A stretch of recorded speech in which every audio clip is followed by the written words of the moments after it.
Bonjour, mesdames et messieurs. J'espère que vous allez bien. Alors, dans cette vidéo, nous allons corriger un exercice d'algèbre 2. Alors, exercice, soit Q, la forme quadratique sur R carré définie par Q de xy égale x carré plus 6xy plus 2y carré. 1. Déterminer la forme bilinéaire symétrique de Q. 2. En déduit la matrice M de Q. 3. Quelle est la forme quadratique de Q? 4. Déterminer la réduction en carré de gauche. 5. En déduit la signature et le rang de Q. 6. Déterminer une base de Q orthogonale notée C. 7. Déterminer la matrice D dans la base C. 8. Donner la matrice de passage P. On continue. 9. Donner le lien entre les matrices D, M de Q et P. Alors, c'est un exercice d'algèbre 2. Ensemble, nous allons trouver une solution. Solution 1. Déterminons la forme bilinéaire symétrique de Q. Alors, Q de xy égale x carré plus 6xy plus 2y carré. Ici, on va dire soit x des coordonnées x1, x2 et y des coordonnées y1, y2. x1, excusez, x représente x1 et y représente y2. Donc, Q de xy égale x1 au carré plus 6 fois x1 y2 plus 2 fois y2 au carré. x1 au carré, c'est égal à x1 fois x1. 6 divisé par 2 est égal à 3. Ici, il faut permuter les indices. C'est-à-dire x1 fois x1 plus 3 fois x1 y2 plus 3 fois x2 y1 plus 2 fois y2 fois y2. On va remplacer ce x1 là par y. C'est-à-dire x1 fois y1 plus 3 fois x1 fois y2 plus 3 fois x2 fois y1 plus 2 fois x2 fois y2. Ici, les indices x sont les valeurs de la ligne et les indices y sont les valeurs de la colonne. Ça, c'est pour la matrice. Donc, voici la forme bilinéaire symétrique de Q. En ce qui concerne la matrice M de Q, j'ai dit que les indices x sont les valeurs de la ligne et les indices y sont les valeurs de la colonne. Donc, ici, première ligne, première colonne, le coefficient, ça fait 1. C'est ce 1 là. Première ligne, deuxième colonne, le coefficient est égal à 3. C'est ce 3 là. Deuxième ligne, première colonne, le coefficient, ça fait 3. C'est ce 3. Deuxième ligne, deuxième colonne, le coefficient, ça fait 2. Voici cette valeur là. Voici la matrice M de Q. Alors, il faut retenir que la transposée de la matrice M de Q est égale à la matrice M de Q. À ce niveau, on dit que la matrice est symétrique. La transposée de la matrice est égale à la matrice elle-même. Si vous transformez les colonnes en lignes, vous retrouvez la matrice elle-même. Donc, voici la matrice M de Q. 3. La forme quadratique de Q. Alors, la forme quadratique de Q, c'est égal à Q de xx. Q de xx est égal à Q de x. À ce niveau, on remplace x, on remplace y par x. C'est-à-dire Q de x, voici Q de x, y. Donc Q de x égale x1 fois x1. On remplace y par x. Donc Q de x égale x1 fois x1 plus 3 fois x1 fois x2 plus 3 fois x2 fois x1 plus 2 fois x2 fois x2. x1 fois x1, ça fait x1 au carré.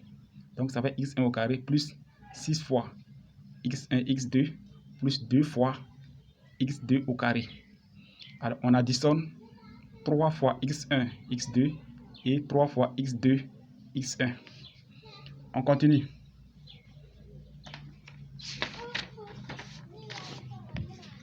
Donc Q de x égale x1 au carré plus 6 fois x1, x2 plus 2 fois x2 au carré. Voici la forme quadratique. 4. Déterminons la réduction en carré de gauche. Alors, voici la forme quadratique. Et voici Q de x, y.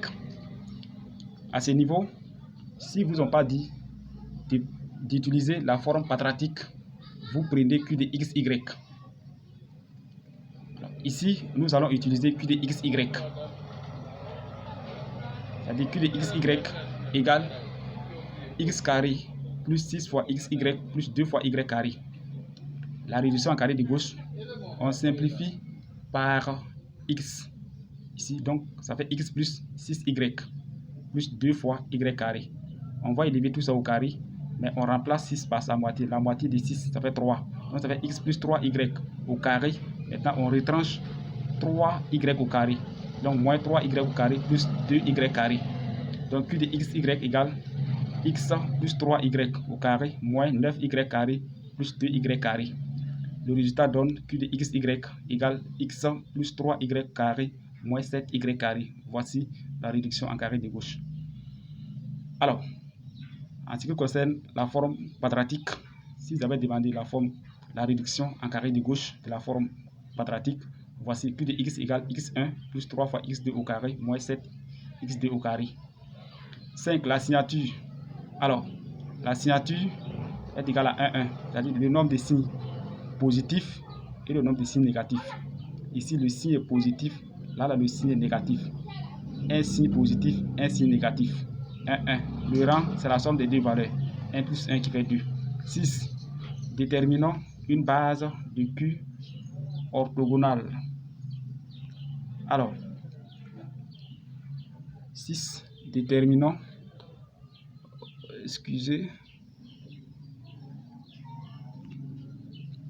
déterminons une base de Q orthogonale notée C.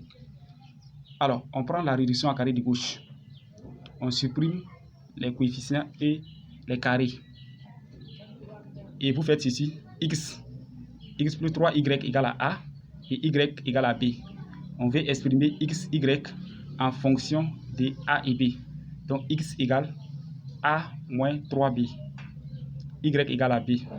Comme y égale à B, on remplace B par y. Excusez, on remplace y par B. Donc, x égale 3. Excusez, x égale A moins 3B et y égale à B.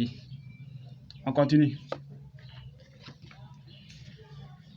Donc, de façon matricielle, xy égale 1 moins 3, 0, 1 fois AB. Voici l'écriture matricielle. Notre Q-1 est égal à cette matrice-là. Voici la matrice Q-1.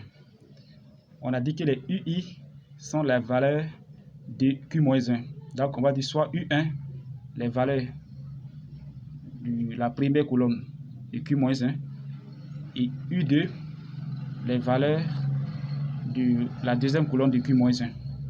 Donc, voici U1 et voici U2. Finalement, C égale U1, U2 est une base de Q orthogonale. 7. Déterminons la matrice D dans la base C. Alors, la matrice D dans la base C. Vous prenez la réduction en carré de gauche et puis vous écrivez les coefficients de façon diagonale. 1 moins 7. Donc, voici la matrice D dans la base C. 8.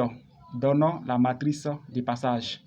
Alors, la matrice de passage égale U1, U2. Les coordonnées de U1 et les coordonnées de U2. Donc, P égale à cette matrice-là. Voici la matrice de passage P. 9. Donnons le lien entre les matrices D, M de Q et P. Alors, la matrice D égale la transposée de P fois la matrice M de Q fois P. On continue. Alors, ici, voici la matrice D, la matrice P, la transposée de P et la matrice M de Q. Ça veut dire que la matrice D est égale la transposée de P fois la matrice, c'est-à-dire la matrice D égale la transposée de la matrice P fois la matrice M de Q fois P. Voici la transposée de P, la matrice transposée de P, la matrice M de Q et la matrice P. Si on fait le produit de ces trois matrices-là, le résultat donne la matrice diagonale. Donc, quand on fait le produit de ces deux matrices-là, on trouve cette matrice-là. Vous prenez cette matrice-là et puis vous multipliez par la troisième matrice. Le résultat donne la matrice diagonale. Alors, mesdames et messieurs, c'est tout pour aujourd'hui. On va s'arrêter là. La prochaine fois, nous allons continuer. Qu'est-ce que vous avez remarqué dans cette vidéo? Si vous avez des questions, n'hésitez pas à poser toutes vos questions dans les commentaires. Portez-vous bien. À très bientôt dans une autre vidéo.